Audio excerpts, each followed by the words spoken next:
కావాలనే మీ కలను నెరవేర్చుకోండి. సంప్రదించండి హెగ్డే ఫెర్టిలిటీ, హైదరాబాద్, తెలంగాణ. సినిమా ఇండస్ట్రీలో చాలామందికి మెగాస్టార్ చిరంజీవి గారితో సినిమా చేయాలని, ఆయనతో కలిసి వర్క్ చేయాలని, ఒక డైరెక్టర్ కావచ్చు, ఒక మ్యూజిక్ డైరెక్టర్ కావచ్చు, ఒక డ్యాన్స్ డైరెక్టర్ కావచ్చు, ఒక హీరోయిన్ కావచ్చు, ఎప్పుడో రాశాను నేను గతంలో ఆయన మీద, దాదాపు 25 ఏళ్ల క్రితం.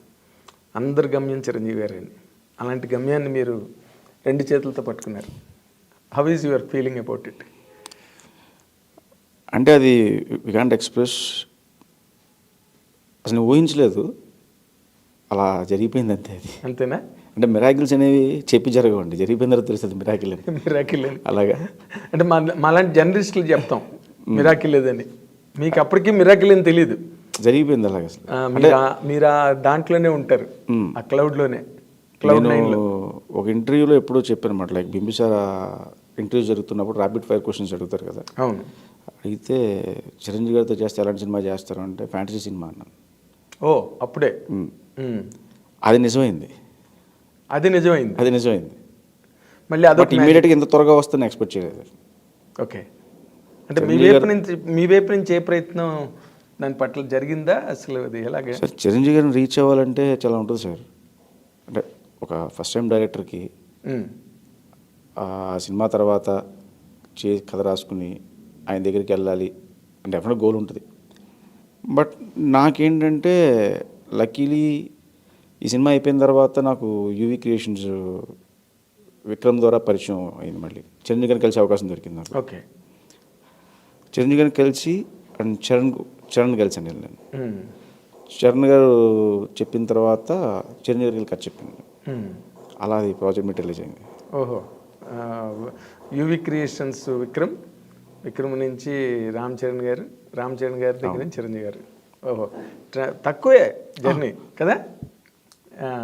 అంటే బట్ ఆయన సులభ సాధ్యులు చిరంజీవి గారు. ఎవరికైనా అంత రిస్ట్రిక్షన్స్ గట్ట, పైగా కథా రచయితలు అంటే మరీ ఆయన చాలా గౌరవిస్తారు. అవును, మీరు అది ఎంజాయ్ చేశారా ఆయన దగ్గర? చాలా బాగా అండి. అంటే బయట నుంచి చూసినప్పుడు ఎలా ఉంటుందంటే, అమ్మో చిరంజీవి గారా రకరకాలుగా వినపడుతుంది. లోపలికి వెళ్ళిన తర్వాత ఆయన నిజంగా ఎంత కంఫర్ట్ ఇస్తారంటే, ఒక చిన్నపిల్లలు అయిపోయి జాగ్రత్తగా వింటారు, అసలు ఎక్కడ డిస్టర్బెన్స్ ఉండదు, నీట్గా విని అమ్మ ఇది బాగుంది, ఇది ఇలా ఉంది అని చెప్పేస్తారు ఆయన. అందులో పెద్ద కన్ఫ్యూజ్ చేయడం కానీ అలాంటిది ఏమి ఉండదు. అంటే ఆయన నాకు ఫస్ట్ టైం వెళ్ళినప్పుడు ఒకటే మాట చెప్పారండి, అమ్మ కథ చెప్పడానికి వచ్చావు, నువ్వు చెప్తున్నది ఒక మెగాస్టార్ చిరంజీవి గారికి అనే విషయం మర్చిపో, నువ్వు హిట్ సినిమా తీసిన డైరెక్టర్ అనే విషయం మర్చిపోయి ఒక ఆడియన్గా ఒక ఫ్రెండ్లీగా ఒక ఫ్రెండ్కి ఎలా కథ చెప్తావు అలా చెప్పు, ఫ్రీగా ఉండు అని నాకు అనిపించింది. నేను చెప్తాను, ఇన్సిడెంట్గా అనిపిస్తాయి కదా, అలా నేను చెప్తాను, నచ్చితే ఇంప్లిమెంట్ చేయి, లేదు అంటే ఎందుకు నచ్చదు నాకు చెప్పే. సో అండ్ కాల్ నీదే లాస్ట్లో. ఓకే, ఆ ఫ్రీడమ్ ఇచ్చారండి నాకు. అవునా? దానివల్ల ఆయనతో నాకు ఇంట్రాక్షన్ కూడా చాలా బాగా కుదిరేది. ఆయన దగ్గరికి వెళ్ళినప్పుడల్లా 1 hour 2 hours స్పెండ్ చేయడం నేను అక్కడ, అంత బాగా జరిగింది. అదే ఒక హోమ్లీ ఫీలింగ్. అవును, కంఫర్ట్ ఇస్తారు ఫస్ట్. ఎస్, అది అందరూ ఎంజాయ్ చేసే అట్మాస్ఫియర్. ఒక జర్నలిస్ట్కి కానీ, ఒక డైరెక్టర్కి కానీ, ఒక రైటర్కి కానీ. కానీ మీరు చిన్నప్పటి నుంచి చిరంజీవి గారి సినిమాలు చూసి ఏలలేసే బ్యాచ్ అనుకుంటాను నేను. అవును, అలాంటిది మొట్టమొదటి అసలు చిరంజీవి గారి దగ్గరికి వెళ్ళినప్పుడు what is your first feeling? అంటే దానికి ముందు నేను చిరంజీవి గారిని కలిసానండి చాలాసార్లు. ఓహో అండ్ లాంగ్ బ్యాక్ ఎప్పటి నుంచి, ఎందుకంటే చరణ్తో పాటు నేను ఒకే స్కూల్ అండ్ కాలేజ్. చరణ్ నా క్లాస్మేట్ నాకు. ఓకే, సో అలాగా అండ్ అల్లు శిరీష్, చరణ్, రాణా అందరూ మేము బ్యాచ్మేట్స్ మేడం. ఓకే, అలా నేను చిరంజీవి గారి ఇంటికి వెళ్ళేవాడిని నేను.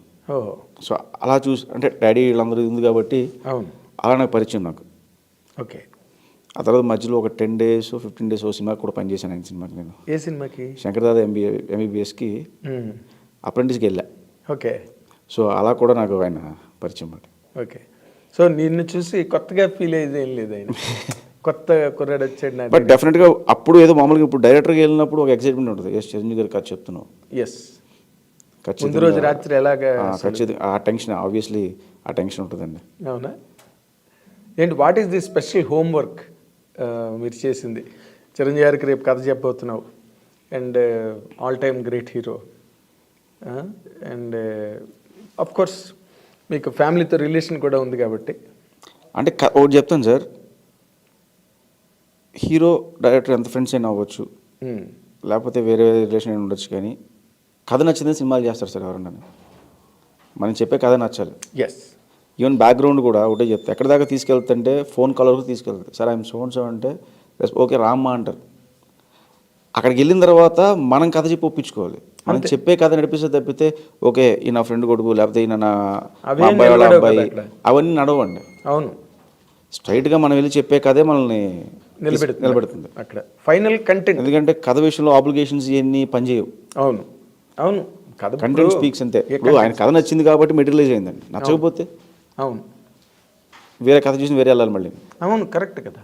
ఇప్పుడు ఎవరైనా కూడా కంటెంట్ బాగుందంటే ఎప్రిషియేట్ చేస్తారు, వెంటనే ముందుకు వస్తారు ప్రాజెక్ట్ చేయడానికి. And the same case with you now. Chiranjeevi గారికి ఆ కథ అంత బాగా నచ్చబట్టి కదా ఇమీడియట్గా ప్రాజెక్ట్ అనౌన్స్ అయింది. చాలా ఫాస్ట్గా అయింది. చాలా ఫాస్ట్గా అయింది. మేము చూస్తున్నాం కదా. చాలా ఇంత ఫాస్ట్గా ఒక యంగ్ డైరెక్టర్ ప్రాజెక్ట్ అవ్వడం అన్నది ఇదే మొదటిసారి అనుకుంటాను నేను. ఏమన్నా luck. Yes, your luck, really luck. ఇప్పుడు ఈ బింబిసార అనే సక్సెస్ ఏదైతే ఉందో అది నీకు దీనికి ఏ విధంగా హెల్ప్ అయింది అనుకుంటున్నావు? అంటే మనం బింబిసార సినిమా అని నేను ప్రూవ్ చేసింది, ఓహో ఇతను డీల్ చేయగలడు ఈ సినిమాని, ఇతను కంటెంట్ బట్టి మూవ్ అవుతాడు, ఫ్యాంటసీ జోనర్లో ఇతను రన్ చేస్తున్నాడు సినిమాని. అంటే బేసికల్గా అవతల వాళ్ళకి ముందు నమ్మకం ఉంటుంది, ఓకే ఇంత పెద్ద సినిమా డీల్ చేశాడు అన్న నమ్మకం వాళ్ళు కలిగించింది ఆ సినిమా చూడడం వల్ల. సో ఇప్పుడు నేను కథ ఏదైనా చెప్పినా కూడా వాళ్ళు నా బ్యాక్గ్రౌండ్లో బింబిసార రన్ అవుతుంటారు వాళ్ళకి. ఎస్. సో అది నాకు బాగా హెల్ప్ అయింది. అన్న లైఫ్ మార్చింది మొత్తం బింబిసార. అంతేగా, అసలు బింబిసార వచ్చిన తర్వాత కదా వశిష్ఠ గురించి మాట్లాడుకోవడం మొదలెట్టారు. అవును. లేకపోతే వశిష్ఠ ఎవరో ప్రపంచం అసలు బింబిసార లేకపోతే వశిష్ఠ అనేవాడు లేడు. దానికి కూడా చాలా లాంగ్ ట్రావెల్ కదా ఆ సినిమాకి. అన్నాళ్ళు ఎలా భరించారు అసలు? ఒక్క స్క్రిప్ట్ పట్టుకున్నారే, ఈ స్క్రిప్ట్ నచ్చట్లేదు మరి ఇంకో స్క్రిప్ట్ చేసుకుందాం అని అనుకోలేదా? అంటే సార్ భరించాడు, ఓపిక పట్టాడు, ఇలాంటివి మాట్లాడతారు సార్, అవన్నీ కరెక్ట్ కాదు. ఓకే. ఇప్పుడు ఏ పనికైనా మొదలుపెట్టిన తర్వాత ఓ టైం పడుతుంది, ఆ టైం రావాలి. ఇప్పుడు నేను ఈ బింబిసార అనే కథ నేను 2019లో చెప్పాను. నేను 19 జాన్లో చెప్పాను ఐడియా కళ్యాణ్ గారికి. చెప్పిన తర్వాత హరి గారికి చెప్పాం. ఇమ్మీడియట్గా ఓకే అన్నారు. ఓకే అన్న తర్వాత కథలో కూర్చున్నాము, ప్రాసెస్ స్టార్ట్ అయింది. స్టార్ట్ అయ్యి ఆయన ఆ టైంలో వేరే సినిమా చేస్తున్నారు, అది అయిపోయిన తర్వాత చేద్దామన్నారు. మేము కథలో కూర్చుని కథ డిస్కషన్స్, ఇంకా కథ డీటెయిలింగ్ వెళ్దాము, ఈ ప్రాసెస్కి వెళ్ళాం. కరెక్ట్గా ఆ షూటింగ్ మొదలుపెట్టిన 5 డేస్కి కోవిడ్ వచ్చింది. అవును. మార్చ్ 10th మేము 8th మొదలు పెట్టాము.